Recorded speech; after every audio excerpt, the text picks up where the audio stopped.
Does anybody object to having this call recorded? No. Okay.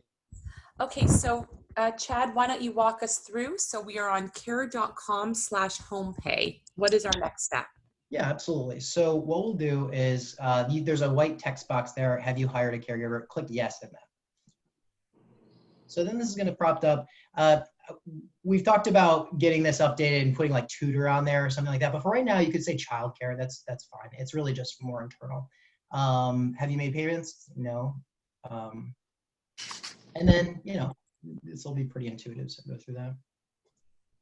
Yeah, once we get through all the personal information, there'll be something that comes up for employee information. We could all do that together. And I think that you know what I was gonna do, depending on what you guys would think, but if I got everybody's name, everybody's who's signing up in this round, I can email the employee and say, hey, we're setting up these different families. Is it okay if I share your information with them? And as long as she just gets back to me and says yes, then I can go ahead and add all of the employee information that you're gonna need. And I think that that's one of the efficiencies that we can do because we've got this pod with the one employee. So what I would suggest is fill out the registration, just the info that you have, you know your info, it's going to ask you all that different stuff, but the employee's info you can just skip for now, and knowing that I'll come back through and add that. Okay, great.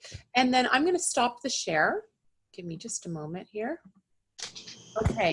And then before we stop recording, is there anybody else who has any questions for Chad? So Chad, for the hourly rate, yeah, how should we do that if we have her? Perfect. That's a great question. So for the registration, we're going to need like a placeholder because the registration wants something above minimum wage.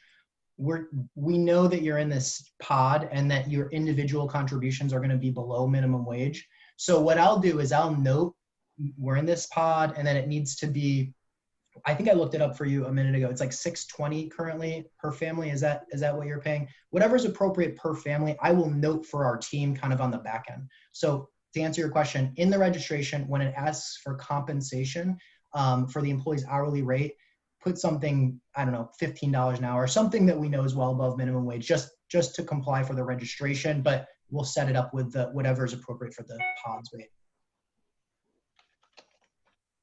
And one more question for those, and I think it's been over 20 years, so I wouldn't remember, but it'll ask if we've ever set up a federal employee identification number. Yeah. We wanted to set it up as a sole proprietorship. Is that how we're doing it here, or as a household employer? Well, both. It's just if you had already set up a sole proprietorship in your past, it is a sole proprietorship. When we set that up, there is a special designator for household employer, but if you had either one of those, then when we try to set it up, we wouldn't be able to if you already have that sole proprietorship under your social security number. So my thought would be, if you know you already have a sole prop, say yes to that question, I have one, and then you'll want to enter that in there. If you're not sure if you already have a sole proprietorship, if it was 20 years ago and you're like, I don't know, is that a single member LLC or a sole prop?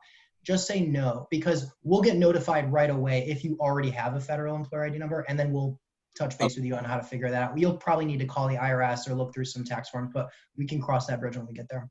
That's helpful. So I think generally then you could just say household employer. Okay.